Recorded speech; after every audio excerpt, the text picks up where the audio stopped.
If you love what you're listening to here, you are going to love our 21-day magical self-care challenge. This is more than just a challenge. It is a community, and it includes our magical self-care course and 2 PDF books, the Magical Self-Care book and the Born Magic book. Both bestsellers on their release date on Amazon, and we can't wait to get them into your hands. Join us for the 21-day magical self-care challenge. And by the end of the class, you are going to have some new magical tools in your tool belt, and you are also going to feel supported, and you're going to have the steps to easily and efficiently bring self-care into your life as the foundation of your life, so you don't have to seek it out every day, because your whole life will be built on magical self-care. Check out the link to join us in the 21-day challenge, and we can't wait to see you in there. Embracing Imbolc. Is it Imbolc or Imbolc? I've always pronounced it Imbolc, but I've heard a lot of people call it Imbolc too. And anyway, embracing Imbolc. That is what we're talking about here today. Imbolc it's also called Candlemas. You might hear it called that. It's a festival marking the midpoint between the winter solstice and the spring equinox. So it's one of our 8 Sabbats on the wheel of the year. And it's a beautiful time of awakening, renewal, light, as the earth slowly begins to awaken and stir from its winter slumber. It's an ideal moment for us to focus on how we want to feel in 2024. Here you'll find practical tips today on this podcast episode. I'm going to share with you practical tips on celebrating Imbolc and also diving a little deeper into what it means that this is the ideal time to be setting intentions, because I feel like I've said that a lot about like all times being ideal to set intentions. So let's dive in a little bit further. If the word witch makes you feel full of power and excitement, if you love personal development but loathe boring love and light conversation, if a sexy combo of witchery and inner work piques your interest, you're in the right place. Welcome home, Magic Maker, and welcome to Expedition to Soul, the podcast brought to you by the Sisters Enchanted. Welcome to today's podcast episode. We're talking about Imbolc, and I'm sorry if that way I'm pronouncing it's bothering you.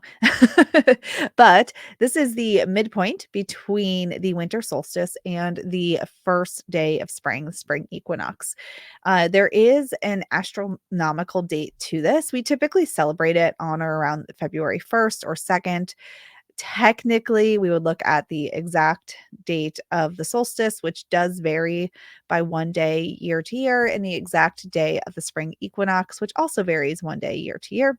Typically, though, we're looking at around December 21st for the solstice, and then March 21st for the spring equinox, so the first day of spring, and then February 1st-ish being right there in the middle.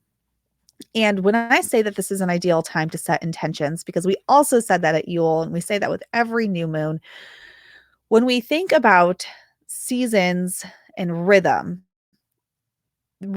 doesn't just happen in a vacuum, right? Even think of music. You don't hear one note or one hand clap and think that's a rhythm. No, there is a repetitive pattern. It's expected. It is predictable at some point in time. And there is a rhythm to the seasons around us, and there is a rhythm to the lunar cycles. And every element of those rhythms lasts for more than one beat, more than one day, right? So again, like music, there are different elements that create the rhythm. It's not just one hand clap, not just one music note. And it's the same with the seasons. So the period of time between the winter solstice and the spring equinox, that is about a 3-month period. That's a 12-week, 13-week-ish period of time. This whole extended time is where we are setting our intention for the year ahead, which is why New Year's resolutions are so cruddy and tend to not work for people, because we are just like, what is my biggest problem today? And how do I fix that one problem? And if you are a person who is deeply feeling, if you are a highly sensitive person, if you have been through any trials and tribulations in life, you know that if it was as easy as just fixing one problem, then life wouldn't feel so hard often. And this is where we turn to rhythm, because with the winter solstice, we might start to consider, what is my intention for the year ahead? How do I want to feel? What does that look like then to feel that way? What will that look like in the end? And those are more of the goal pieces. So, how do I want to feel? What are those goals? And we have that winter solstice energy for about 6 weeks up until around February 1st when we have Imbolc. And this is the time where we really are starting to now let how we want to feel and how that's going to look, the actions we're going to take to bring that feeling into life. This is where we light the fire to it. This is where we start to say the days are starting to get a little bit longer again. Depending where you live in the world, you might start in February, start to see some signs of winter going away and spring coming forward. And here is where we say, okay, this is it. This is how I want to feel. These are the actions I'm going to take. And we sort of marinate on them, for lack of a better word. We send it out to the universe, and we really declare that thing for us. So we've had these 6 weeks of kind of muddling around with it. What's it feel like? What's it look like to feel that way? And now is the time where we say, this is it. And we're casting that vision out into the world. And that is what makes this beautiful time to really have that declaration around how you want to feel for the rest of the year ahead, and what it's going to look like to feel that way. So as I said, Imbolc is traditionally celebrated around February 1st. Does have Celtic roots, though, like most things with Celtic history, depending on what historical or what scholar you were to read from, or different anthropologists and historians, there's disagreement across the board over what it actually meant or what was done, what was celebrated.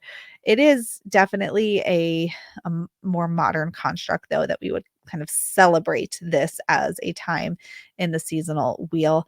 Candlemas does have roots in Christianity as well, as something that's celebrated this time of year. And you might hear the word Candlemas in turn for Imbolc as well, even in like a pagan sort of community. It is associated with the goddess Breed, and her name is spelled like Brigid, Brigid. Sometimes there'll be an H in there as well. I pronounce it Breed, who embodies healing, poetry, smithcraft. She's really this goddess of hearth and home, and also hands and doing, and that beautiful poetry, creative thinking. She's kind of one of those all-encompassing sort of goddesses. The festival symbolizes the return of the light and early signs of spring, as I said before. So it's where we are connecting with people, we're setting intentions, and really nurturing and casting those dreams of our future endeavors out into the universe.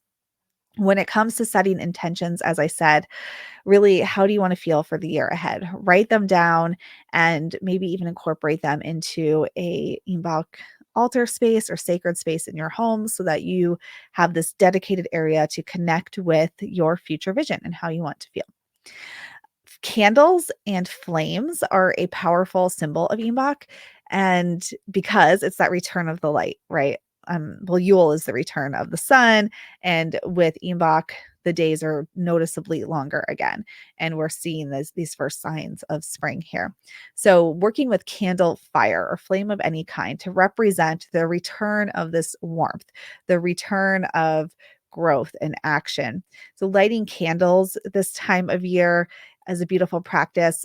We love to roll beeswax candles and even make them for the next festivals coming up as a time to celebrate this energy of their return, and actually making the candles as part of the rhythm of the year. So something we would do this time of year is make candles for the rest of the year ahead. When you're making candles, if you make candles or if you're purchasing candles, consider how you want to feel and what your goals are, and then choose colors or styles of candles that you can work with to align with those intentions, so that you can put them on the sacred space and spend some time connecting with that energy, meditating or journaling, or, just lighting it and going about your business, but with the support of that candle, that additional anchor or tether to your future vision, to help you visualize this inner light of yours growing stronger and brighter as we connect to the season ahead. Nature, as I said, might start to show signs of the return of spring right now, slowly awakening, getting outside, noticing those subtle changes. One of the things we have in our planner that we created, if you missed out on that, you can find the link. Usually, it's linked up on our website or in an email, our newsletter once a week. But we have a page with a phenology wheel on it. And there are 12 pieces of the wheel, pie pieces, I guess you could say. And the whole point is to focus on these subtle changes and to remind us of the rhythm and where we are in the rhythm. So it's a perfect time to fill in your phenology wheel with these subtle changes of nature. What's happening around you right now? What animals do you see? What is it your favorite tree doing? If there's a stream that you visit, what is that doing right now? And really connecting with nature and that rhythm, because the natural rhythm around us is a great reminder of the natural rhythm within us that so many of us ignore on a day-to-day basis because of just the very nature of life that keeps us moving and not pausing and reflecting. Breed, as I said, is the goddess of Imbolc, or one of them, and she is associated with so many beautiful creative endeavors, as I mentioned, but being the patroness of poetry and crafts, this is a beautiful time to tap into your creative energy as well. So create, write poetry, start a craft project, to journal your thoughts and feelings.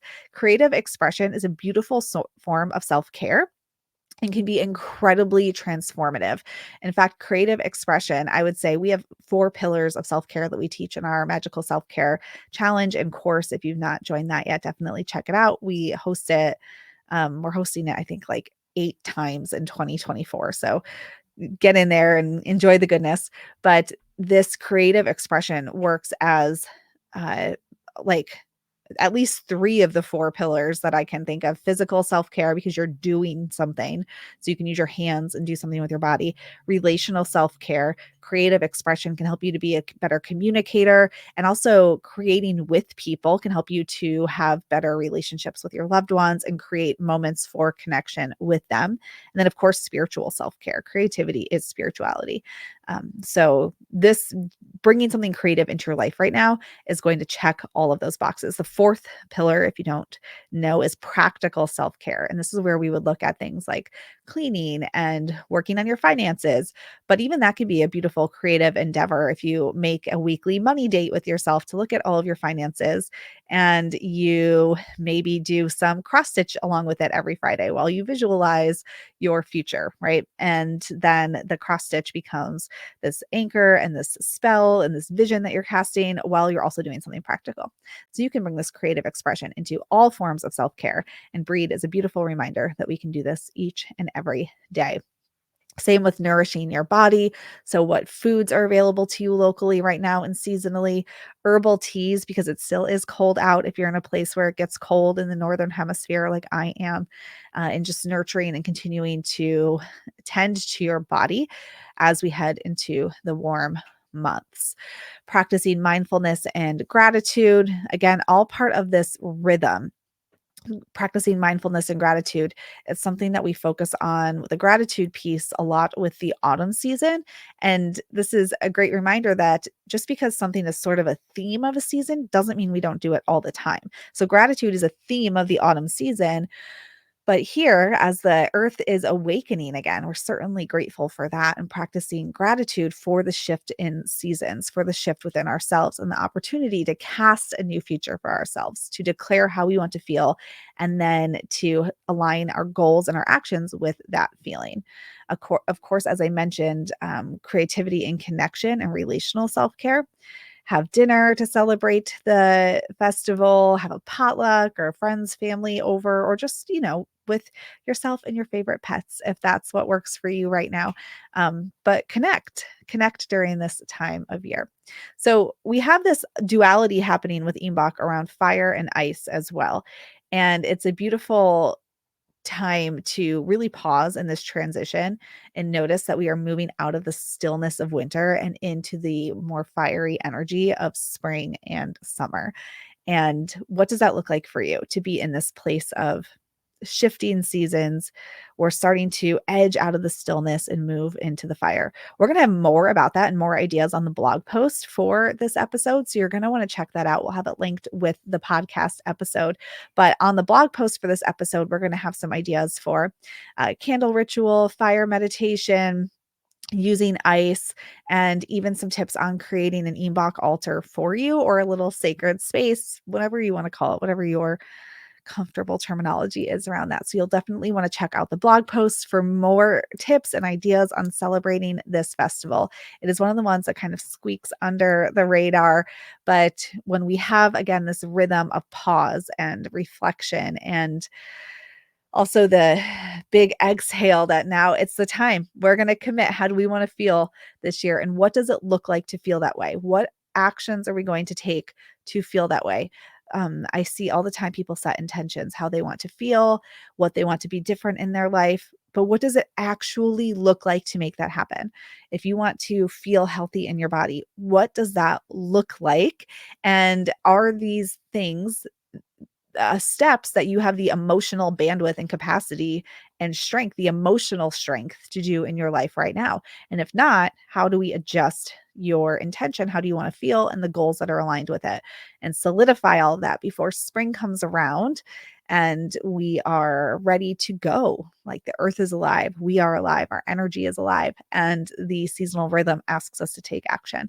So now's the time to be doing that sort of reflecting and using discernment and making shifts and changes as we work with the growing days and the shifting of seasons to tap into that rhythm of creation, conscious creation, to make it happen for us.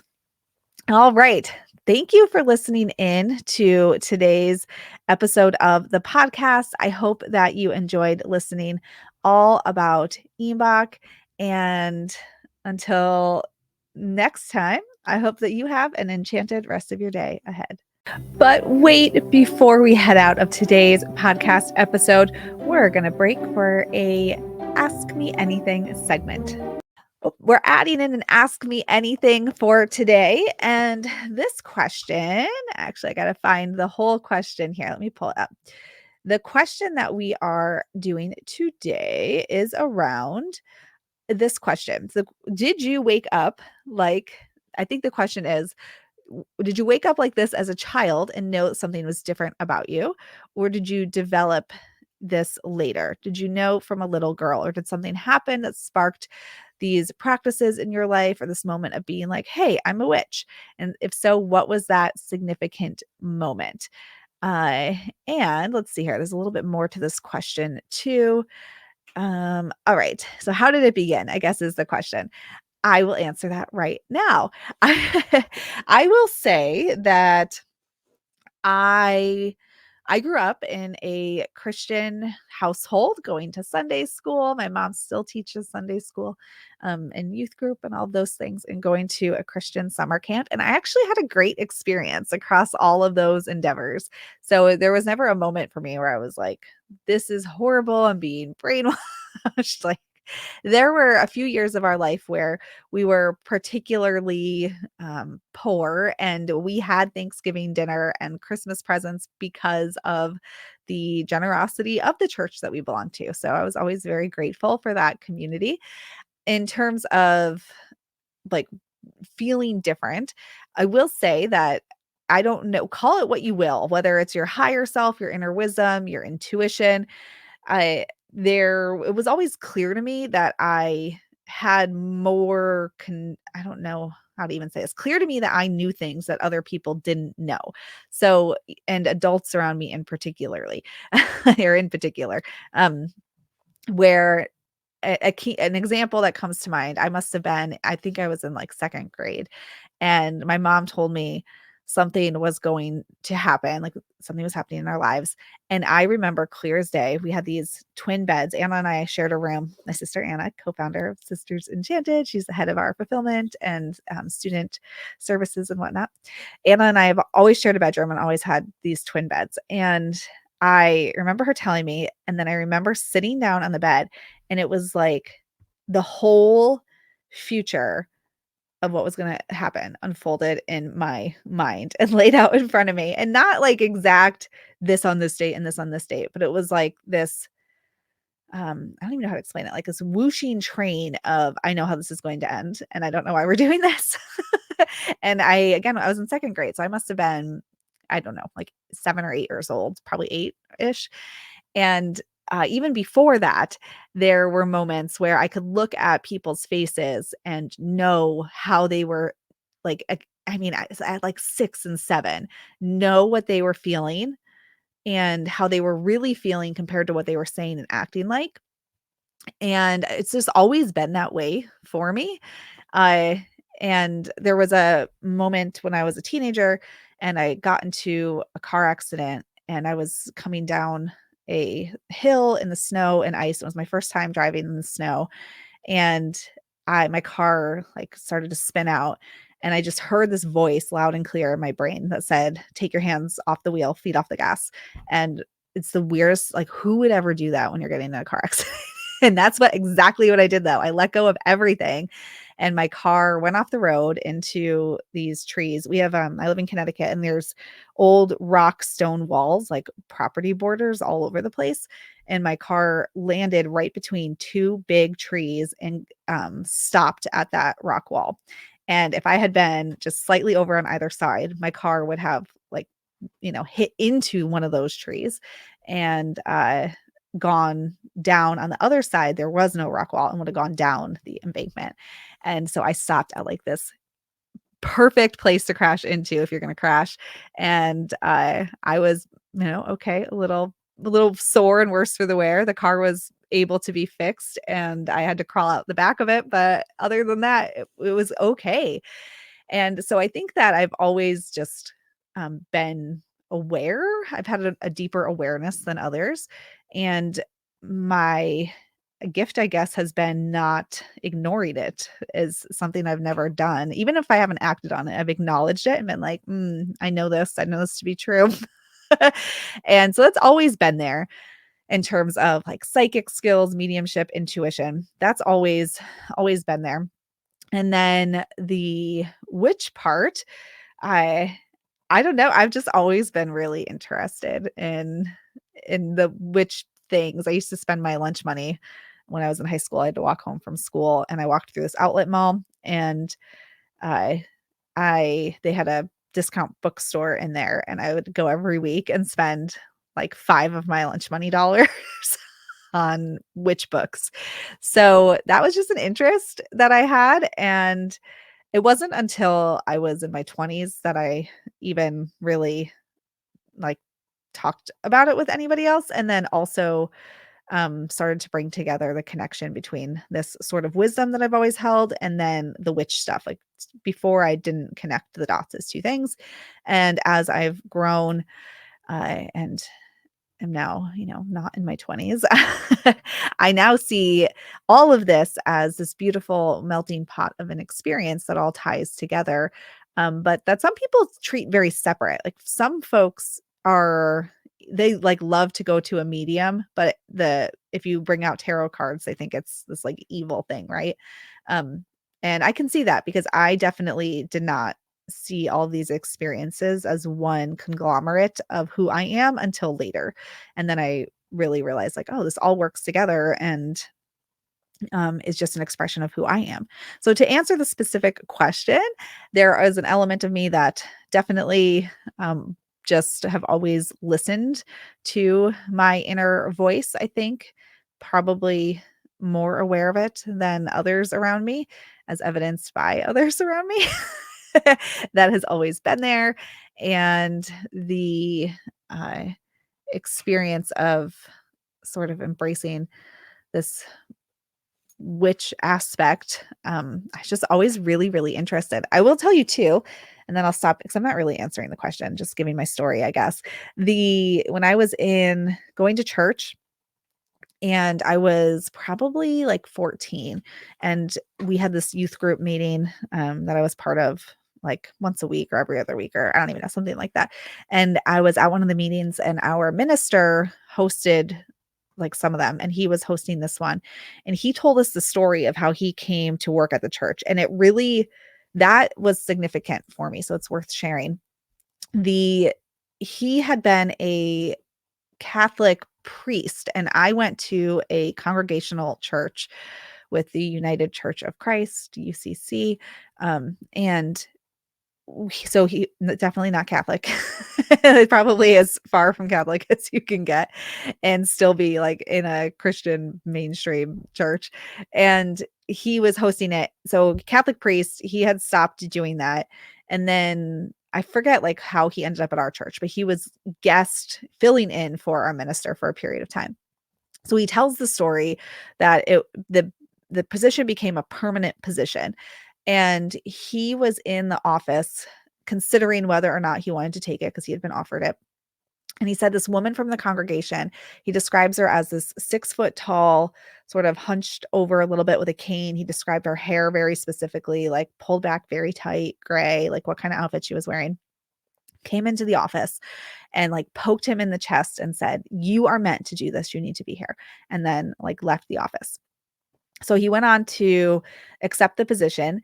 And when there was like a mixer, to celebrate that he was going to stay with us, and somebody asked him like, what made you decide? Because you had been on the fence, and you had this other background. And he said, "I was in the office after this one um Sunday session. I don't know what they called service after this one service. And this woman, he describes her, came in, he tells the whole story. And this person looks at him and says, she died like a month before that." And he told us that story during our confirmation class or youth group, whatever it was. And he tells us this. And in that moment, it's just like all this stuff that had been in my mind and I had always been thinking about. And I was like, hot damn, this is for me. and he was so open about it, and his message was, though, that messages are coming to you all the time and you only need listen to them. And of course, I'm sure his spin on it was God's speaking to you all the time. You only need listen. And whatever you believe in, God, the universe, multiple gods, your higher self, I don't care what you believe in. I do think that you are being you, whether it's your higher self, your inner wisdom you were born with, the universe, nature, the trees. I don't care what your thing is.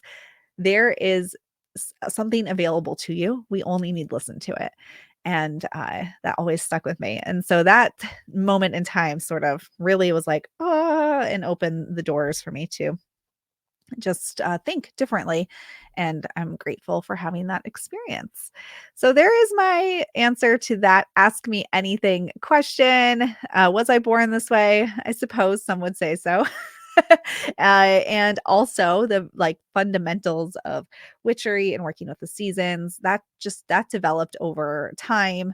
And it's still developing. Like how I work with seasons and nature and elements now is very different than it was even 8 years ago when I started the Sisters Enchanted. It's very different because I'm always growing, and it's natural that what you do in life and how you experience life and what you believe grows along with it.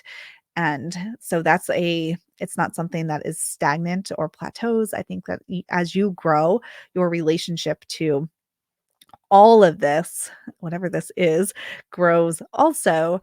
And to remember that, you are growing. It's the same for you. One of the things I hear so much from people is wanting, like, how do you exactly use this thing? How do you use this tool? How do you know when? And if there's one thing I could yell with a megaphone to people when they ask me those questions is like, stop trying to get it right, because then it's no longer a practice. It's a pop quiz. And that's the very thing about a practice, is that it grows as you grow. It shifts as you shift. When I look at the temperance card in tarot now, it's probably means something different to me than it did 5 years ago or 10 years ago or 20 years ago, because I'm a different person looking at it. Yes, the root foundation, like the textbook meaning of it, I guess, doesn't change. But a person wrote those meanings, like somebody wrote them, and that doesn't make them the end all be all. Your connection to what you see when you look at it is what's important for you right now, and the people that you are giving messages to. And so how I would look at it today is different than everything I would say about it 5 years ago, 10 years ago, 15, 20 years ago. So it is a practice that just grows as you grow. All right, then. Thanks for listening to this Ask Me Anything. We'll have another one next week. And until then, I hope you have a great day ahead. If you love the podcast, be sure to leave us a rating or a review. That helps us to get the word out about all we're doing here at the Sisters Enchanted. Thanks for being part of our community, and we'll see you in the next episode.